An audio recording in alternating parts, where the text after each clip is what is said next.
شكرا أحمد، وتحياتي لكم مشاهدينا من مقر الأمم المتحدة في جنيف. أجري هذا اللقاء مع السيدة فرانشيسكا ألبانيزي، المقررة الأممية الخاصة بالأراضي الفلسطينية المحتلة، بعد أن قدمت تقريرها قبل قليل أمام مجلس حقوق الإنسان، وفيه الحديث عن الشركات الكبرى التي تساهم في الإبادة الجماعية ضد الفلسطينيين. Bienvenue Madame Albanese. Vous avez proposé aujourd'hui, vous avez détaillé votre rapport sur la collaboration. Vous parlez aussi d'une augmentation de valeurs israéliennes.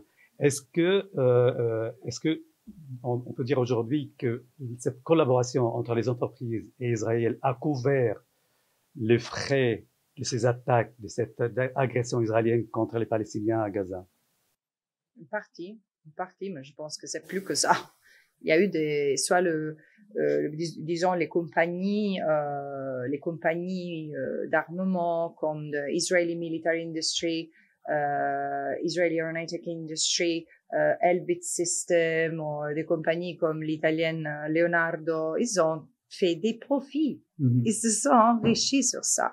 Et ça, je dis, c'est seulement the tip of the iceberg. Parce que il y a tout un tissu. J'essayais de donner j'ai pris, bien sûr, des compagnies qui sont très impliquées et leur implication a été de la longévité. Mais ce que j'essayais de faire, c'est de décrire un système. C'est tout le système. Et alors là, je veux que ceux qui lisent mon rapport ont la capacité de mettre en cause et d'utiliser ça comme un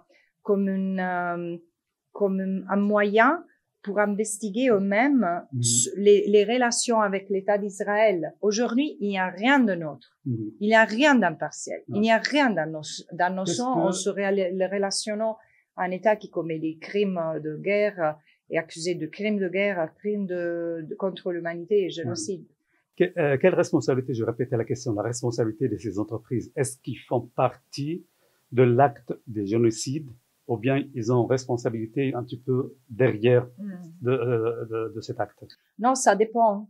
Ça dépend et dans le sens, toutes les entreprises que j'ai nommées sont des entreprises qui sont responsables d'avoir corroboré, aidé à se consolider, s'épanouir l'occupation permanente et l'annexion de Israël à travers cet ouvrage que je vous ai dit de déplacement et remplacement forcé de la population.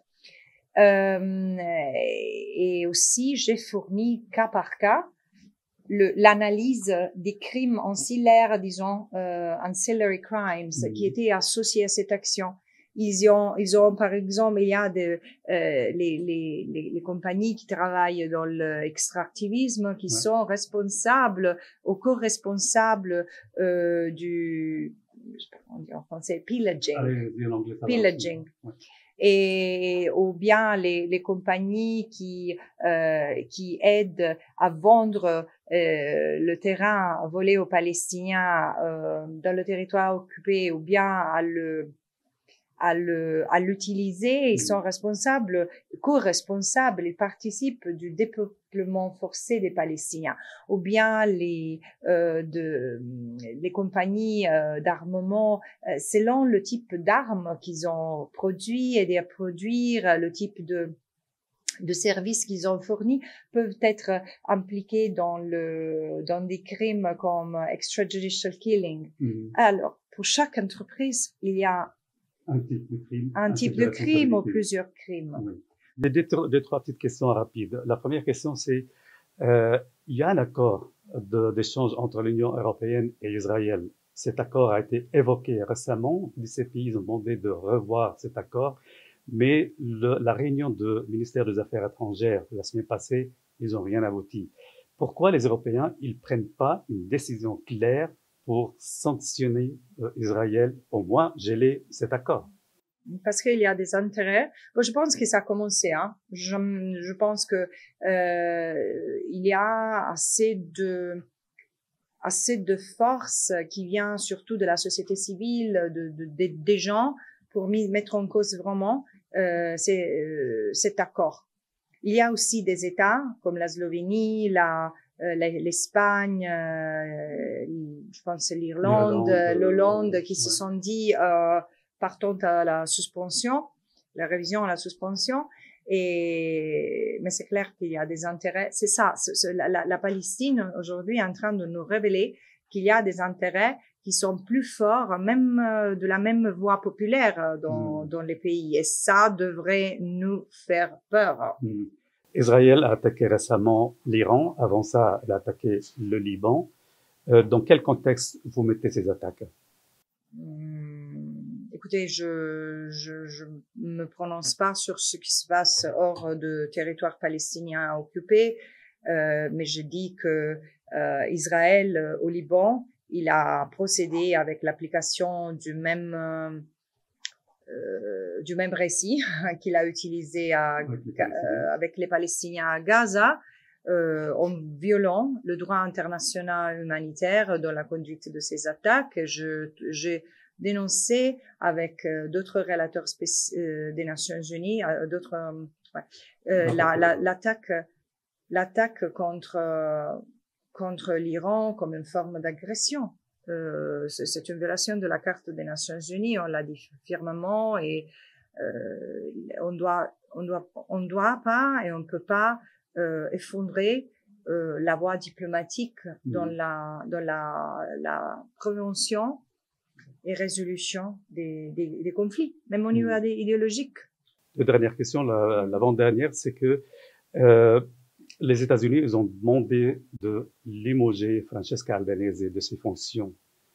Quelle est votre réponse? C'est le Conseil des droits des humains qui doit décider. Moi, je suis dans cette position qui est vraiment difficile, et depuis 3 ans, suite à la demande du Conseil des droits de l'homme, et c'est aux membres du Conseil de décider. Quand ils décideront que j'ai plus leur confiance, ça sera le moment pour moi de me dédier à... Ils aimeraient avoir les États-Unis avec ça, c'est les conseils de droits de l'homme. Mais je pense on peut, je respecte qui n'est pas d'accord avec moi, on verra. D'accord. La dernière question. Aujourd'hui, il y a eu à Gaza 70 morts. Hier, la même chose. Avant-hier, tous les jours, on a ces chiffres-là. Et plus personne ne parle. Comment peut-on arrêter? À part vous. Non, on en parle.